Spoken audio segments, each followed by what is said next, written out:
जय हिंद मेरे प्यारे साथियों। आज हम आपको बहुत ही शानदार बिहार मैट्रिक परीक्षा 2026 ऑल सब्जेक्टिव बताने वाले हैं। हिस्ट्री का ऑल सब्जेक्टिव 15 अंक मुट्ठी में लघु उत्तरीय प्रश्न और दीर्घ उत्तरीय प्रश्न दोनों तक बताने वाले हैं।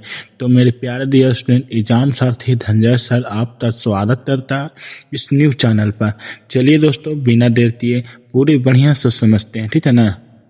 चलिए ध्यान से देखिए और समझिए मेरे प्यारे साथियों। आपके सामने पहला नंबर प्रश्न आ दिया है, सभी तो उत्तर ध्यान से देखते हुए चलना है, ठीक है ना। तो ये पहला नंबर प्रश्न आपके सामने है, इटली और जर्मनी के एकीकरण में ऑस्ट्रेलिया की क्या भूमिका थी। तो मेरे प्यारे देश में उत्तर है, इटली और जर्मनी के एकीकरण में ऑस्ट्रेलिया की सबसे बड़ी बाधा थी। चूंकि इटली एकीकरण के पीछे राष्ट्रवाद का हाथ था। ऑस्ट्रेलिया का चांसलर मीटरनिच को कहा जाता है, जिसका कहना था कि किसी भी देश में शासन तो करो लेकिन जनता की भलाई करो। इतना लिखिए, आप 2 नंबर आपको बढ़िया से मिल जाएगा दोस्तों। चलिए दूसरा नंबर प्रश्न तो देखते हैं कि इटली और जर्मनी के एकीकरण में नेपोलियन का क्या योगदान रहा था। तो देखिए समझने का भी प्रयास कीजिएगा। क्या है कि इटली और जर्मनी के एकीकरण में नेपोलियन का अहम योगदान रहा था।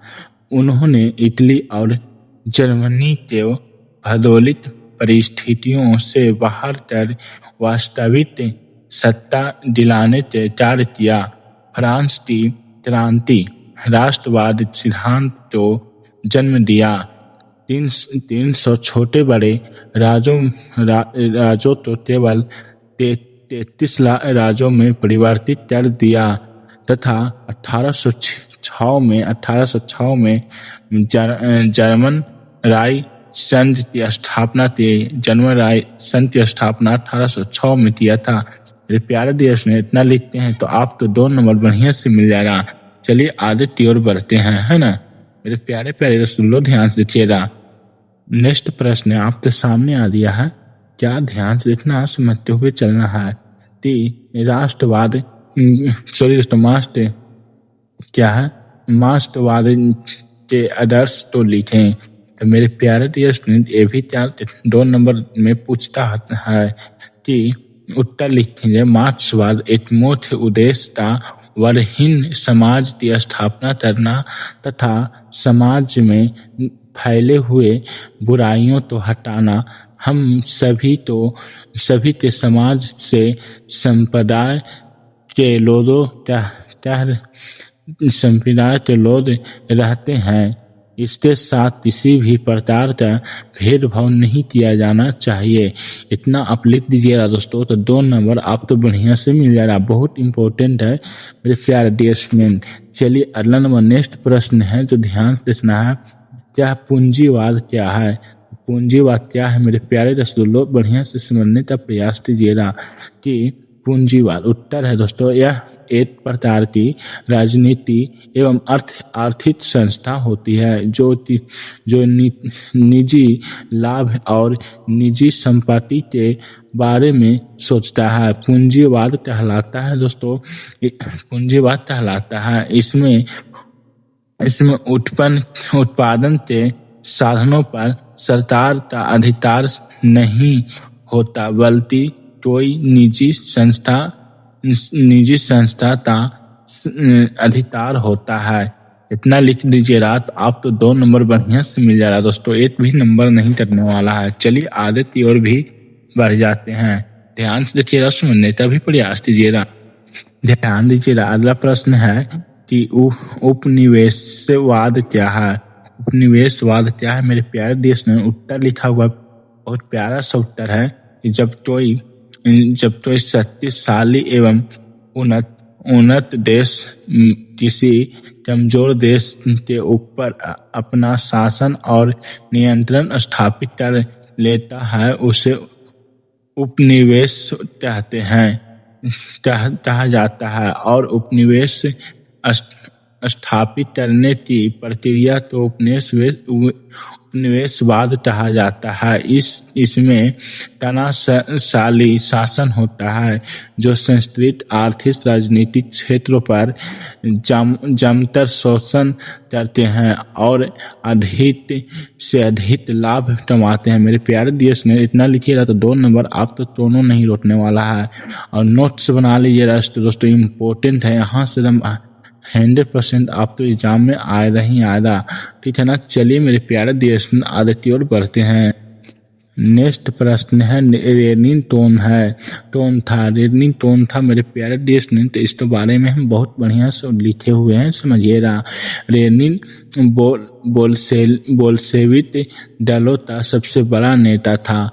बचपन में ही लेनिन का झुकाव साम्यवाद की तरफ था। यह एक जारशाही के विरोध थे जिसका सबसे बड़ा कारण इसके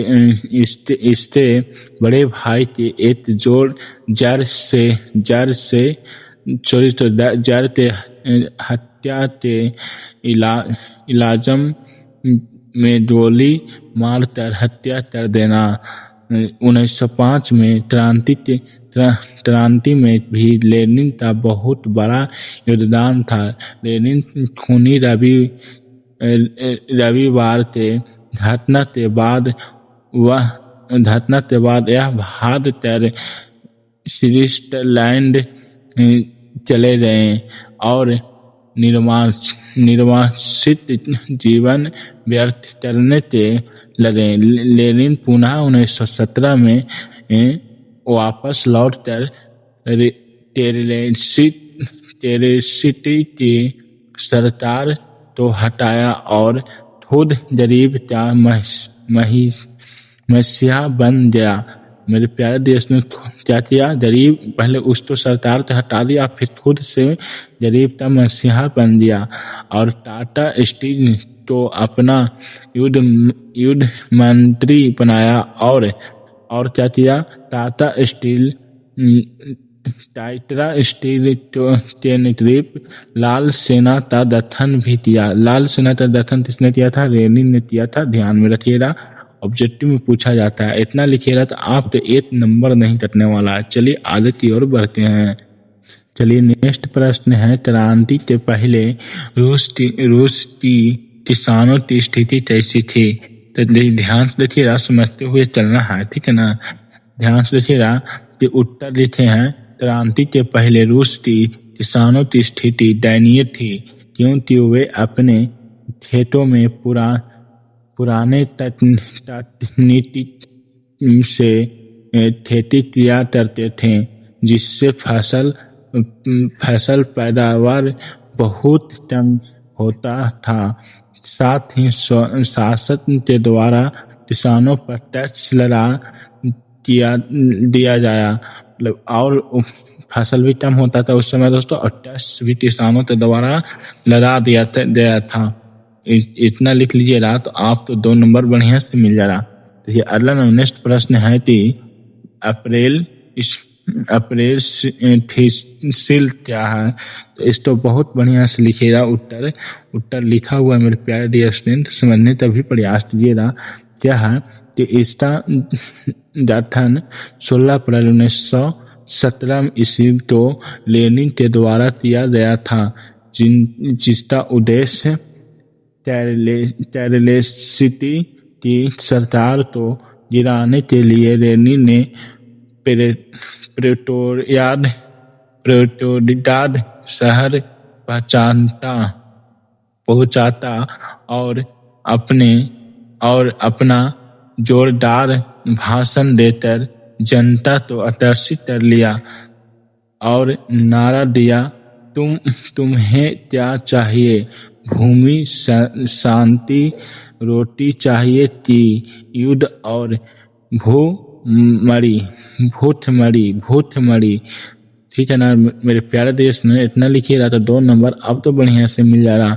ठीक है, चलिए शॉर्टकट में आप तो हम रिवाइज करवा दे रहे हैं, मेन इम्पोर्टेंट VBI और सब्जेक्टिव। ठीक है ना, चलिए आगे की ओर बढ़ते हैं, ध्यान में रखिएगा।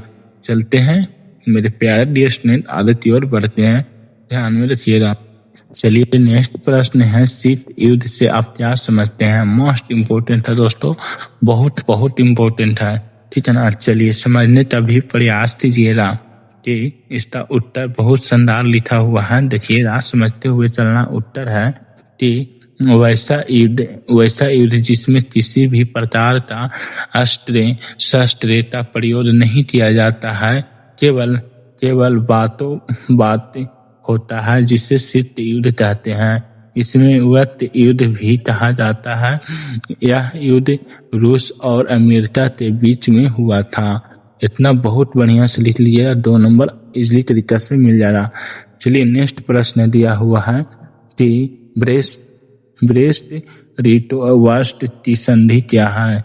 तो इसका उत्तर ध्यान से लिखिएगा मेरे प्यारे डियर स्टूडेंट, कि उत्तर है यह सिंसी जर्मनी और रूस के बीच हुआ था, जिसका गठन 1818 ईस्वी में रेजनी ने किया, जिसका उद्देश्य शांति की स्थापना करना, अर्थव्यवस्था में सुधार, सेनाओं के राहत में सुधार।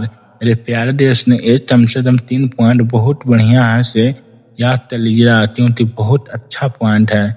चलिए आगे की ओर बढ़ते हैं। ये नेक्स्ट प्रश्न है, खूनी रविवार क्या है? 2026 में आने की पूरी संभावना है दोस्तों। खूनी रविवार क्या है, ठीक है ना। ध्यान से देखिएगा, उत्तर लिखा हुआ बहुत ही शानदार उत्तर है, जो बहुत अच्छा उत्तर है। ध्यान से देखिएगा कि 9 जनवरी 1905 में 5 ईस्वी तो जाल सत्ता के मिटाने के लिए लगभग 1 लाख मजदूर आपस में मिलकर रोटी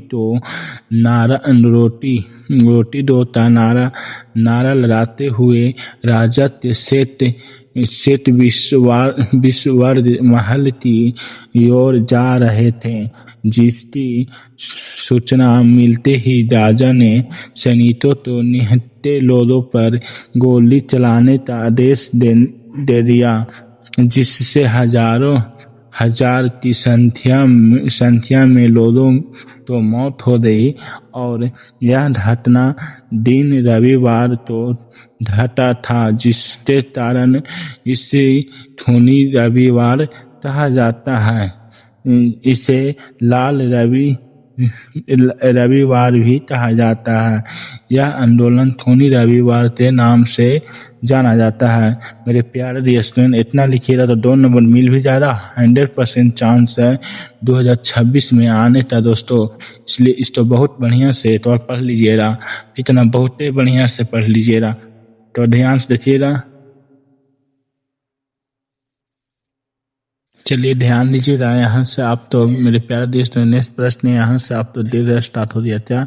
देर उत्तरीय प्रश्न आ दिया, लघु उत्तरीय दोस्तों, लघु उत्तरीय कितना नंबर से पूछा जाता है? इतिहास से 6 नंबर। दीर्घ उत्तरीय पूछा जाता है एरो दोस्तों, यानी कि लगभग 2 दीर्घ उत्तरीय लगभग 15 नंबर से सब्जेक्टिव पूछा जाता है, यानी कि 15 नंबर इस वीडियो में आप तो क्लियर हो जाने वाला है, जो कि आप ध्यान से देखते हुए चलिएगा तो अच्छा रहेगा मेरे प्यारे डियर स्टूडेंट। चलिए बिना देर किए स्टार्ट करते हैं दीर्घ उत्तरीय का प्रश्न, ठीक है ना।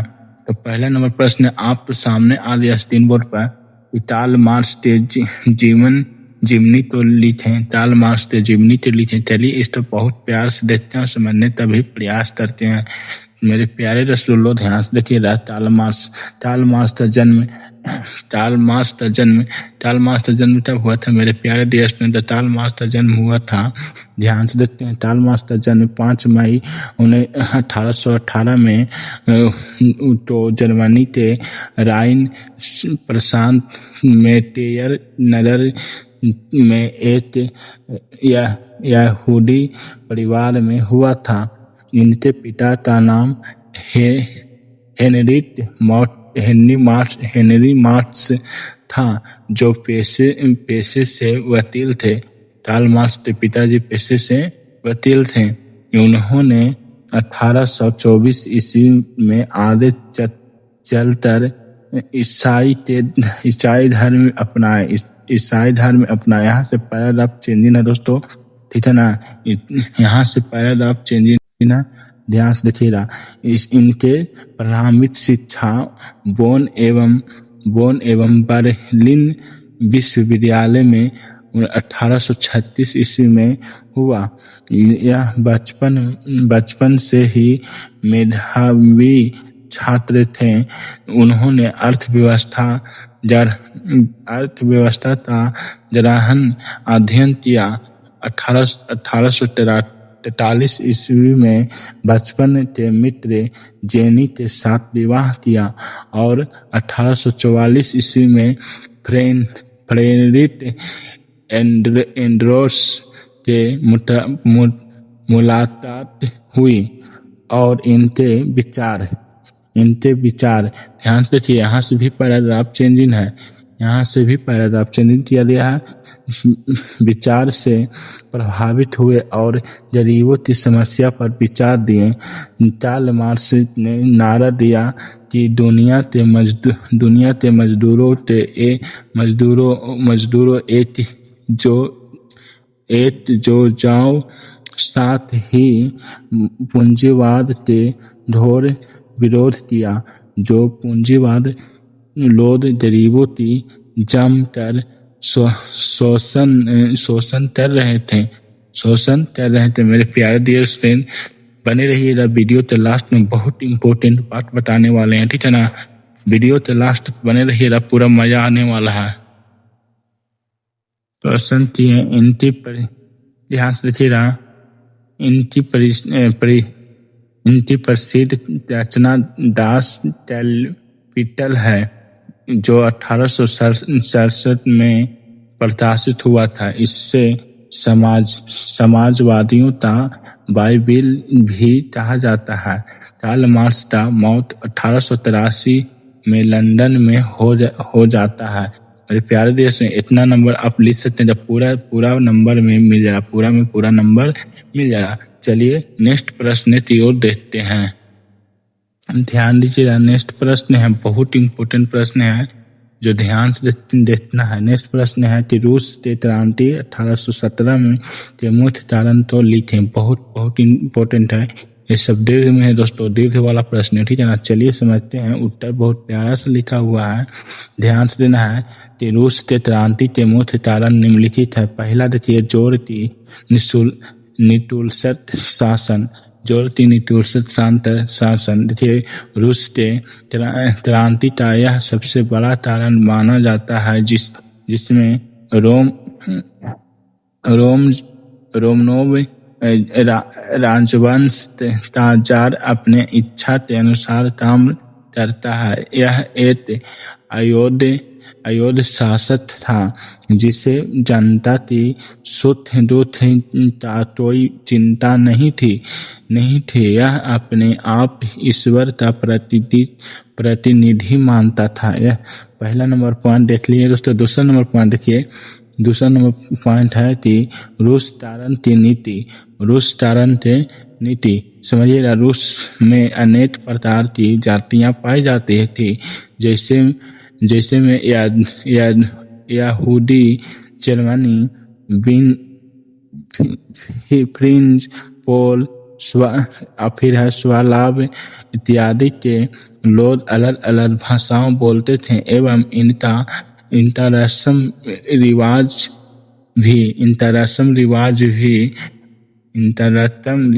रिवाज भी अलग अलग था।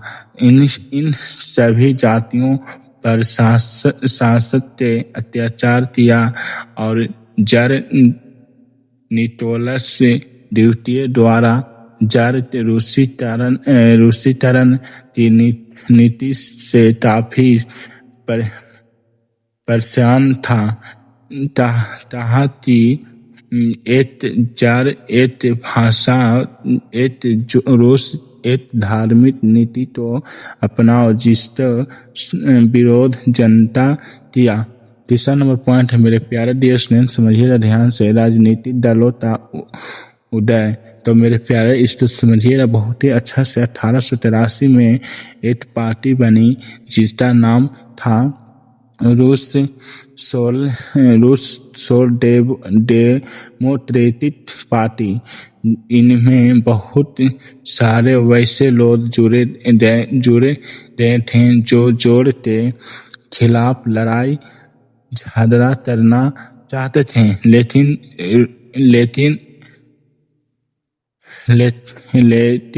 बाद में 1903 में कुछ दिन के बाद यह पार्टी टूट गई थी और दो हिस्सों में बट गया, जिसमें पहला था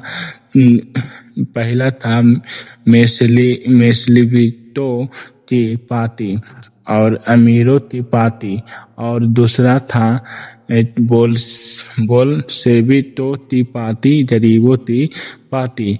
मेरे प्यारे देश ने इस समय लिख लीजिए, तो आप तो नंबर नहीं कटने वाला, पूरा से पूरा नंबर मिल जा रहा, पूरा नंबर मिल जा रहा, बहुत ही अच्छा से नंबर मिलेगा। आपने ऐसा पॉइंट दे देते बनाया तो एक भी नंबर नहीं कटने वाला है, ठीक है, इतना ध्यान में रखिएगा। चलिए नेक्स्ट नंबर प्रश्न आपके सामने आ रहा है कि हो चिन मिन का संक्षेपित तरह वर्णन करें। इतना वर्णन करना है, बहुत ही शानदार क्वेश्चन है, समझिएगा कि हो चिन मिन का जन्म 1890 ईस्वी के मध्यम बिट्यात नामक के क्षेत्र में एक गरीब किसान परिवार में हुआ था। इनका बचपन का नाम डायन सिंटुंड था और इन्हें अंताल भी कहा जाता है। यह मार्क्सवादी विचारधारा से प्रभावित थे।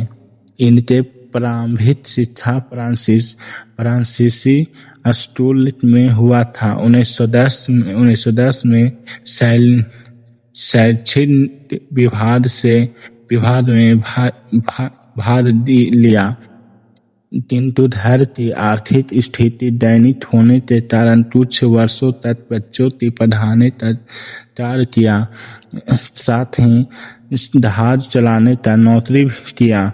ये अच्छे शिक्षक ग्रहण के लिए रूस की राजधानी माल्टो गए और वहाँ कुछ साम्यवादी नेताओं से अनेक मुलाकात हुआ और उन्होंने 1917 में समाजवादी दूत का गठन किया और इससे प्रभावित होकर 1925 में क्रांति विन्यात नामित दल का गठन किया था। मेरे प्यारे देश ने समझ रहे हैं, बहुत बढ़िया से समझिएगा, आप तो एग्जाम में आने वाला है, ठीक है ना।